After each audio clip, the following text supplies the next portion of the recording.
जी अस्सलाम वालेकुम, welcome back. क्या हाल है दोस्तों, कैसे हैं दोस्तों। आज अल्लाह पाक ने बचा लिया है दोस्तों। मैं सीढ़ियों से आज ऊपर से कमरे से नीचे आ रहा था तो बहुत ही बुरा गिरा हूँ, बहुत ही ख़तरनाक गिरा हूँ, जिससे मेरी पसलियों को, शोल्डर को, टांगों को और मेरी बाजू को बहुत ज़्यादा चोट आ गई है।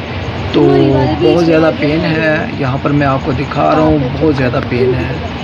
और मुझे पता है कि कमर का क्या हाल है। अल्लाह पाक का बड़ा लाख लाख शुक्र है कि अल्लाह पाक ने मेजर किसी भी मसले से बचा लिया। यहाँ पर देख सकते हैं बहुत ज़्यादा चोटें आई हैं। तो यहाँ से मैं आप दोस्तों से शेयर कर रहा हूँ, मुझे अपने दुआ में याद रखें कि अल्लाह पाक बचा के रखे हर आफत से। हर मेरे उस दोस्त को जो मेरे वीडियो वॉच करता है या मेरे जो ब्लॉग वगैरह देखता है, कुकिंग देखता है, और सब के लिए मैं दुआ करता हूँ कि अल्लाह पाक ऐसी किसी को तकलीफ़ ना दे जो मेरे साथ इस टाइम हुआ है।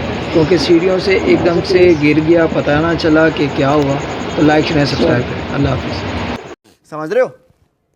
समझ रहे हो आप? समझ रहे हो?